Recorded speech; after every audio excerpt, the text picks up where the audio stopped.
Hey everybody, my name is Melissa Mangino and thank you for joining me here at Beyond the IEP. And so today I'm going to be offering a little short segment on what is the difference between specially designed instruction and accommodations. And so I love sharing out this information. This is one of my favorite topics. As a special education advocate and as an ESC teacher and as a district administrator, I would say this is one of the main areas that I see cause confusion within school teams, but then also with families as well. And so I'm happy to dig in and get started on what the true difference is between specially designed instruction and accommodations. So first off, we had spoken about the most important part of the IEP, which is the present level. So the present level drives the goals, right? And the goals drive what type of services and accommodations your child is going to need.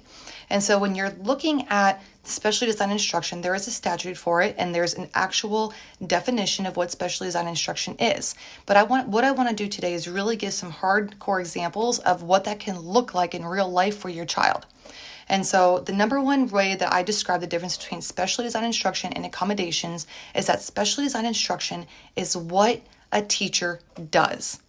And so specially designed instruction is how the teacher is teaching a skill and what they are doing in order to teach the student a specific strategy in order to allow them to make progress towards their IEP goals.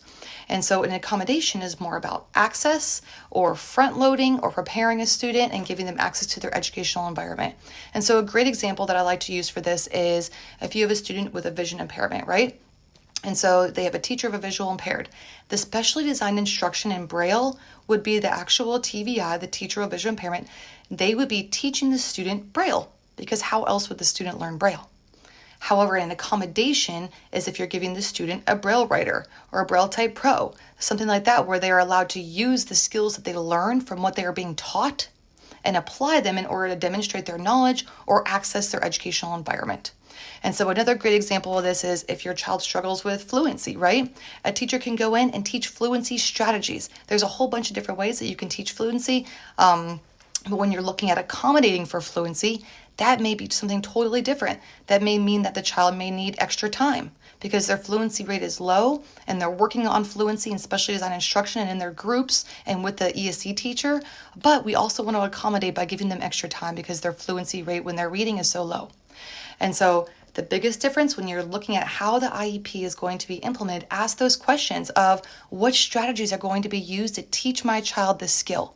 What strategies are going to be used to teach my child this behavioral intervention and how they're going to generalize that into the general education classroom. And then you also want to make sure that you can always ask for, well, what type of curriculum or methodology is going to be used when the teacher is teaching my child, right? Because sometimes teachers are able to pull from a variety of resources, and that is great, but we also want to make sure that the strategies are consistent from year to year, and so that the strategies that your child are using are actually being effective. And so when it comes down to the implementation of the IEP, specially designed instruction is how the student's being taught and what the teacher is teaching, a skill that they are teaching. And accommodation is what the student is provided in order to allow them access to their educational environment and in order to allow them to demonstrate their knowledge. So I hope this short video was helpful, and I look forward to seeing you on the next one as we wrap up this mini short series of small 7 videos, and I look forward to seeing you there. Thank you.